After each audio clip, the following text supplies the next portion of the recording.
Just when we thought we were done, we were safe, we were finished talking about Rachel Zegler and Snow White, oh, she pops up in the news again. Yes, Disney's live-action Snow White remake has been in theaters for 5 weeks now, and boy, has it bitten that poison apple. And if Disney was hoping, eking, wishing for some type of box office success with this film, well, let me tell you, Disney, you're definitely going to be waiting on a wish. Here at Follow the Bradleys Fun, our wish has already come true because it's for you, the greatest audience on YouTube, and you are here. And we are so grateful that you are here. All we ask is that you please do click that like button below, and let's get on with today's story to see what the Fedora finds. Snow White has not been a great success for Disney. As a matter of fact, it's really funny because the Snow White, the original animated classic, Snow White and the Seven Dwarfs, by Walt Disney, 1937, animated classic, highest grossing, if you adjust for inflation, highest grossing animated movie, I believe, of all time. It really jump-started the Walt Disney Company and Walt Disney Studios and catapulted the Walt Disney Company into what it is today. So you would think that having so much ride on the shoulders of the creators of the new Snow White live action version, they would have taken all of that into account. It seems like they didn't, because this movie didn't just bomb. this thing, it was atomic, and not in a good way. So we are going to get this story on the screen to learn just how bad it in fact did bomb. This is out of PJ Media. How big did Snow White really bomb? This big, and it's pretty big. It's really interesting to see this story. This is by Stephen Green, written on the 21st of April out of PJ Media. There is Rachel Zegler. Assuming this is at one of the premieres, but she's shining in her dress. It seemed almost impossible, even to Snow White remake critics like myself, that it might fail to crack $200 million at the box office. Yet, if the movie does cross that threshold, it will be by the skin of Quig's teeth. Quig, by the way, is apparently a character in the new live-action version. I only know this because I checked IMDb for characters who weren't in the original, making me one of, I don't know, maybe 12 people who weren't involved in the production who know there's a Quig. In its 5th weekend on screen, Snow White earned about $7 million in ticket sales domestically and internationally, bringing the total box office take to an estimated $194 million. Wow. Let me just pause right there for just a moment. This was supposed to be a box office blockbuster. This was one of those Disney. I mean, you know, some of the remakes have made over $1 billion. Aladdin made over $1 billion. Lion King made over $1 billion. Beauty and the Beast made over $1 billion. I'm sure that when they started this project, Disney thought they had $1 billion box office bonanza on their hands. But once again, I'm going to reread this. In its 5th weekend on screen, Snow White earned about $7 million in ticket sales. That's it, domestically and internationally. That's the total.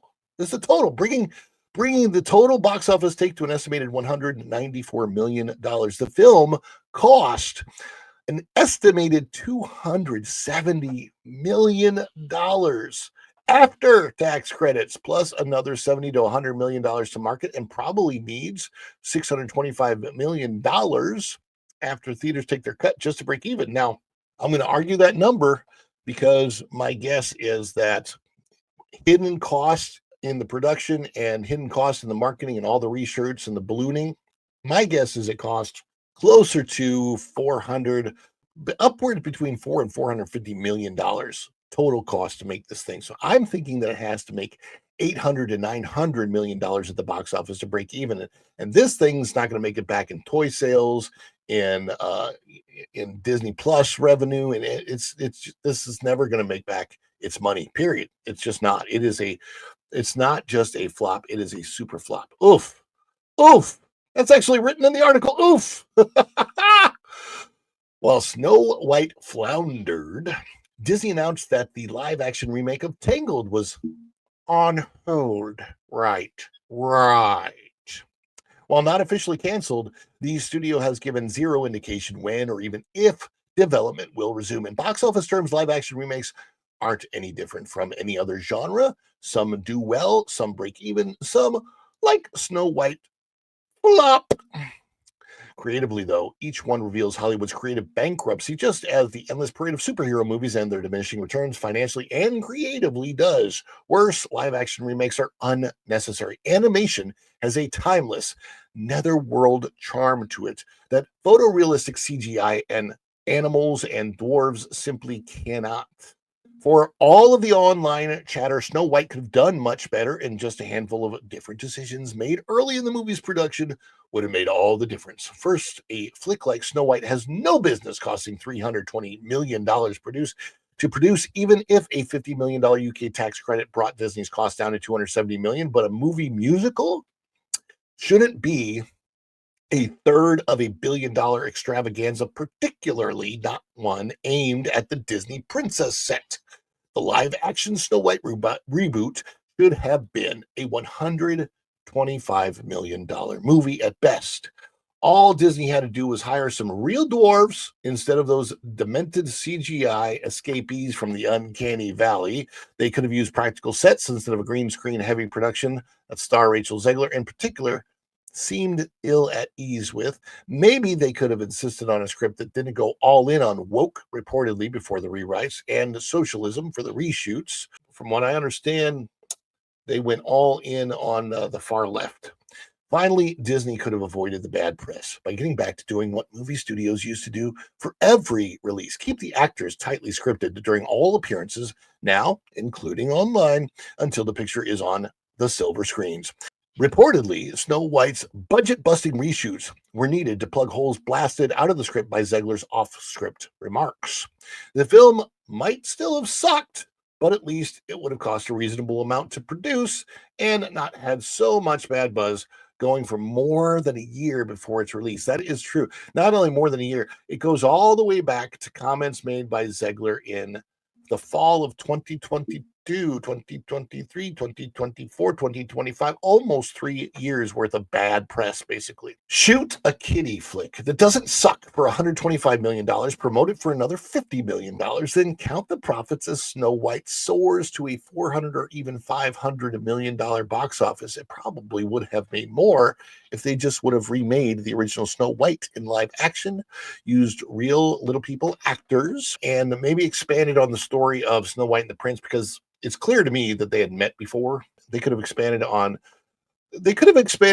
a little bit of what happens like before.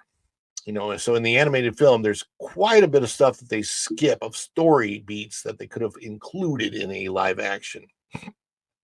Or please, hear me out. Take the original, spend a few million cleaning up the print and punching up the score for multi-channel sound, and re-release it to audiences hungry for quality family entertainment. Maybe that sounds crazy, but is it any less crazy than spending close to $400 million on a $200 million flop? Oh my gosh. Yeah, so it is. I just want to know, like, this thing flopped so super duper hard. I mean, I've never seen a movie flop like this one in history, especially a Disney movie. This may be Disney's biggest flop. I think it's the biggest flop of this century, of this millennium, if you will.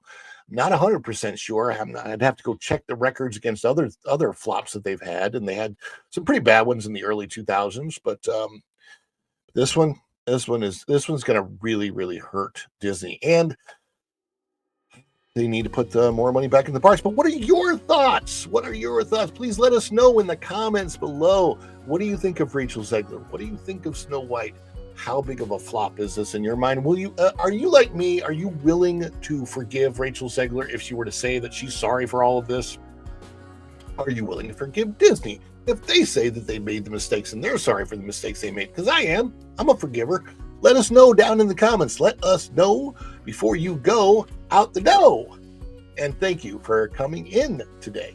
Yes, indeed, we do. Thank you so much for taking your time to come here today. Leave that comment below, and please also click that like button down below. It helps the algorithm get this out to as many people as possible. If you're not subscribed to the channel yet, please do consider subscribing and click that notification bell. When you click it, you stick it to the YouTube algorithm and you get notified of all of our uploads here at Follow the Bradleys Fun. Thank you so much, and until next time, we will see ya real soon. Bye, everybody. Ciao.